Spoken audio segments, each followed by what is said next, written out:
The title of this study is Graduate Students' Perceptions of a Canine-Assisted Stress Reduction Intervention by Alexis Campbell and Dr. Christine Kivlin.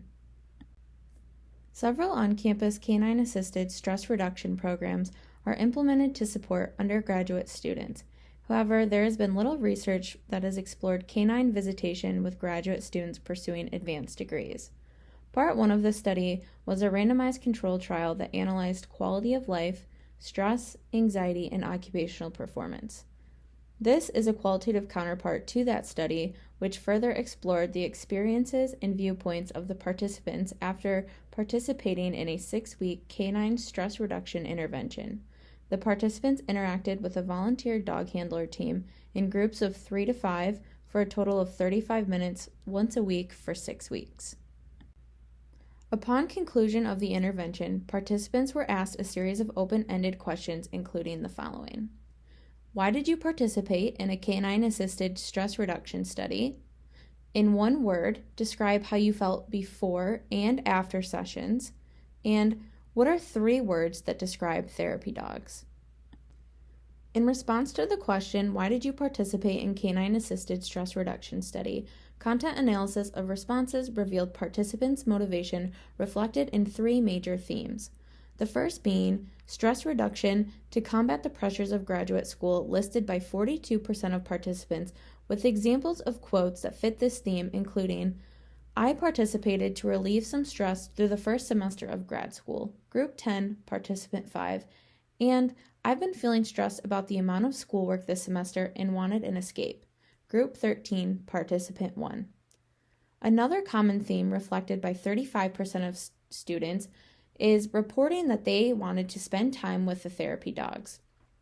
Quotes to fit this theme include, I enjoy animals and pet therapy / animal-assisted therapy, Group 14, Participant 3, and I love dogs, so any opportunity to hang with one, I'll take it, Group 16, Participant 3.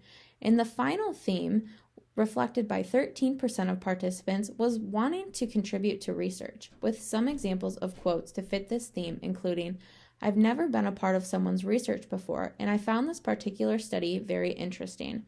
Group 27, Participant 3. To answer the question in one word, describe how you felt before and after sessions. One-word descriptors, pre- and post-session, were generated. There were 14 responses submitted as doubles, meaning the same descriptor was submitted prior and post-intervention.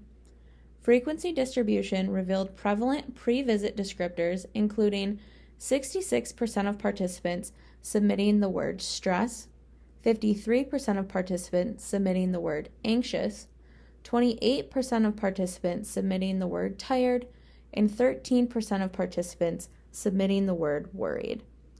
After the 6 weeks of 35-minute canine-assisted intervention, post-intervention descriptors included 70% of participants submitting the word relaxed, 46 reporting the word calm, and 41 reporting the word happy.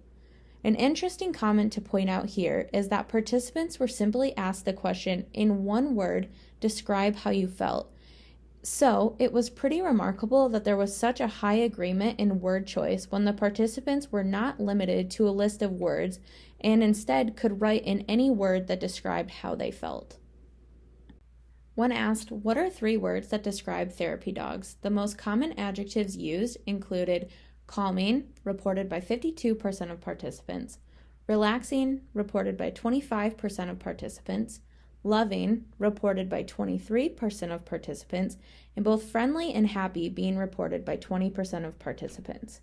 Additionally, the participants were asked to circle if the adjective that they wrote was either positive, neutral, or negative, and 96% of the adjectives ended up being categorized as positive.